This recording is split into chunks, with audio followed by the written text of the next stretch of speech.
the habit that my mind is breathing in. Break out, I've got to see. Spent all my life holding all of it closely. I played it innocent, a feel of discontent. I'm finally facing it all, fearless.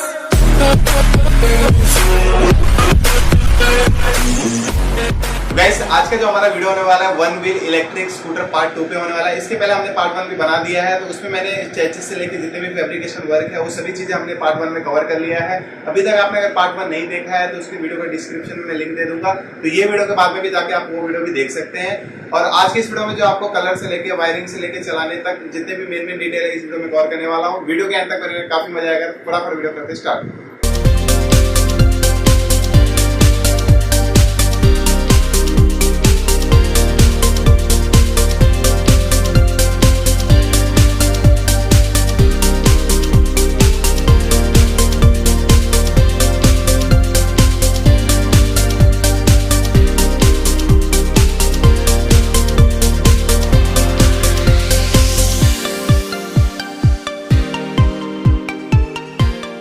तो guys, जैसे कि आपने video में देखा है कि हमने इसको जो है थोड़ा बहुत वेस्पा टाइप का लुक देने की कोशिश की है। तो वेस्पा में कहीं ना कहीं आपने देखा होगा राउंड मिरर यूज होता है। तो राउंड मिरर जो है आप सुजुकी एक्सेस का यूज कर सकते हैं, बुलेट का यूज कर सकते हैं, वेस्पा का यूज कर सकते हैं। जो भी गाड़ी में राउंड मिरर यूज होता है आप वो यूज कर सकते हैं, क्योंकि थोड़ा लुक जो है आपको अच्छा मिलेगा। अभी जो है मैं बुलेट का यूज कर रहा हूँ, जो मुझे कहीं ना कहीं थोड़ा अच्छा लगा। तो अभी जो है मैं आपको फिट करके एक बार दिखा देता हूँ।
तो ये जो आप देख रहे हैं ये जो हमारा सेल्फ बैलेंसिंग कंट्रोलर है, तो पूरी गाड़ी को जो है पूरा सेल्फ बैलेंसिंग यही कंट्रोलर करने वाला है। अगर आपके पास ये कंट्रोलर नहीं होगा तो जो हमारी गाड़ी है वो सेल्फ बैलेंस नहीं हो पाएगी, तो ये कंट्रोलर बहुत जरूरी है। ठीक है, तो यहाँ पे अगर आप देखेंगे तो इसके पीछे जो है जनरली कोई केसिंग रहता नहीं है, तो कभी कभार क्या होता है कि हम फिटिंग करते समय ध्यान नहीं देते और कहीं उल्टी सीधी जगह रख देते हैं, तो क्या है कि मेटल का शीट कोई टच हो जाता है तो जो ये सर्किट है पूरा खराब हो जाता है, तो पूरा कंट्रोलर जो खराब हो जाता है। तो आप ध्यान रखिएगा, अगर पीछे केसिंग नहीं है तो एक MDF बोर्ड का प्रोटेक्शन आप पीछे दे दीजिएगा, क्योंकि जनरली मैंने एक दो कंट्रोल मैंने ऐसे ही गलती से खराब हो चुका है, तो आपका खराब ना हो इसके लिए मैं आपको बता रहा हूँ। अब यहाँ पे फिटमेंट के लिए देखेंगे तो जो हमारा मेटल शीट का जो हमने पूरा फ्रेम बनाया था उसी के बीच में हमने कट किया था, जैसे कि आपने पार्ट 1 में देखा होगा। उसके बाद हमने 3D प्रिंटर से प्रिंट करके एक केसिंग बना दिया है। अब इस केसिंग के ऊपर जो हमारा कंट्रोलर इस तरीके से कुछ फिट होगा।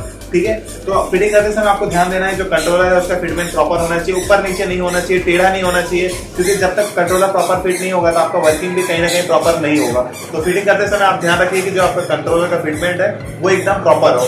तो फटाफट मैं जो है वायरिंग करके आपको सारा डिटेल जो एक्सप्लेन करके चला के दिखा देता हूँ।